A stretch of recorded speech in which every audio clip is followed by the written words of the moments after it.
So we're going into our first in-person Tuck Everlasting rehearsal. And then we have it tomorrow and Friday. Yep.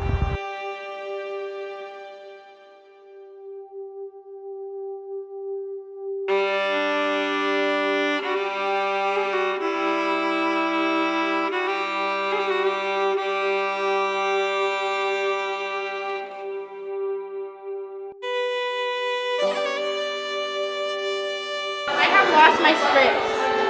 Already? It has my name on it. We're so excited! Thursday!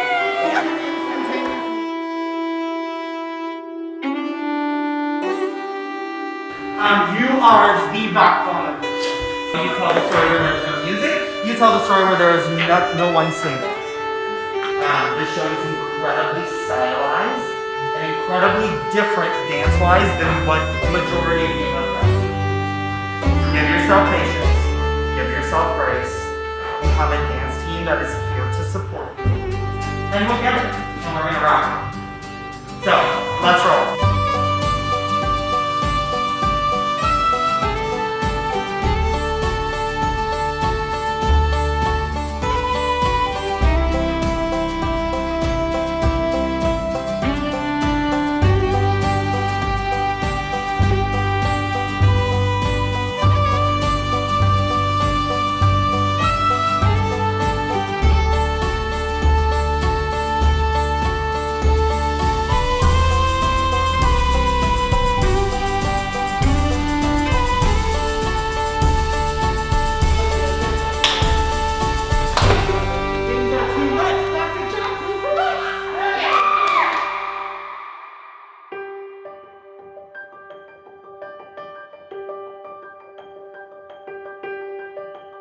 So I was first made aware of Tuck Everlasting because of the song Good Girl Whitney Foster. This one was a popular audition song. I started working with Cameron. We were looking for shows that really excited us, and he said, hey, have you ever heard of Tuck Everlasting? It was in quarantine. I had found the bootleg of Tuck on YouTube, and I was like, oh, this is fun. Like, I don't really think many people know about Tuck. And then I watched the full bootleg that week, and I texted Bethany, and I was like, do you know this show? You have got to watch this. I mean, I was like sobbing in my bed on a solid quarantine like Wednesday night. He very quickly got obsessed with telling the story through choreography, and so we just kind of supported each other's vision, and that's why we're here. That was a year ago now. From a musical standpoint, it has a contemporary sound in terms of score, but it also so like perfectly captures the old like 1800s essence of sound. I don't know, there's a heart in it that I don't think many new musicals have. The story is about a young girl named Winnie who meets a family named the Tucks who happen to be able to live forever based on this water that they drank accidentally. She's then left with this decision of, do I choose life forever with the Tucks, or do I choose not life eternal and live a normal life and find the adventure in that? Maybe it was the fact that I found it during quarantine, which meant I found it during a time where like we weren't living. Essentially, like we weren't living our life to the fullest. And the entire show is about finding the value in your life and like finding those things in your life that make life worth living. And I think it's such an important lesson to learn today. Excitement for life doesn't have to look crazy. It can look like waking up every day and walking out your front step and exploring the world. It doesn't have to be extraordinary. There's so much beauty in life. And I think that's why it like moved me so much at the beginning, because I was like, whoa, that's a lesson that I need to be thinking about right now. How would that impact audiences right now? Which is kind of cool to be doing it in a time that people have never experienced before. So this cast is just a joy to work with. They latched on to Cameron and I's vision and have just taken every single step to make this the best possible. Whether it was Valerie throwing them some of the most difficult music, and they said, well, what are the vocal parts? We want to learn every single one of them. They were dedicated to that. Whether it was Cameron saying, we're going to be doing some original Broadway choreography, and them going, all right, we're going to figure it out. And then for pushing them in acting with genuine connection and not this veneer of a fakey story, they're raw and honest and vulnerable and have just worked so hard. And coming at it from a dance perspective, these students have never had a show like this really in their rep.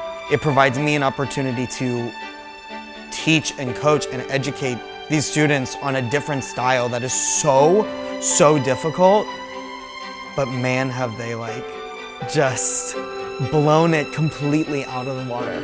Some with no training at all, but they are the first ones to say, absolutely, how do I do that? And ultimately what we've put together is this family of students and of artists and of volunteers who are working like never before for the purpose of a show. And I think because of that, it tells me that this goes beyond Tuck Everlasting. This goes into the family that we've created here, and it's really beautiful. I told the kids in rehearsal yesterday, like, you've been given a gift by being able to dance for 8 minutes straight without saying a single word. And you're portraying like 90 years of life. What other musical does that? Certainly not one that I've ever been in. So like that's just such a gift to be able to like take that challenge and stage that.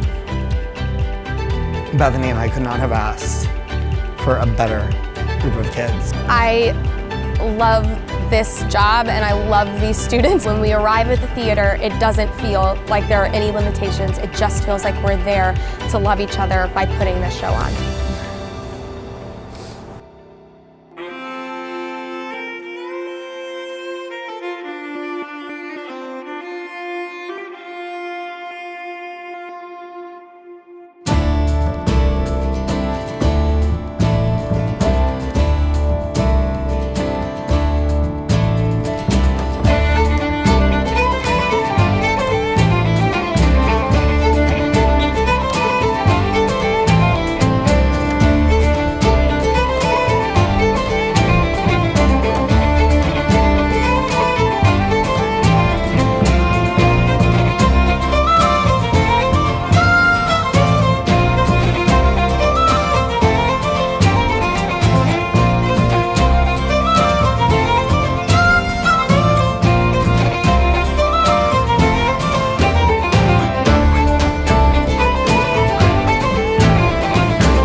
Chris. I wrote the music for Tuck Everlasting.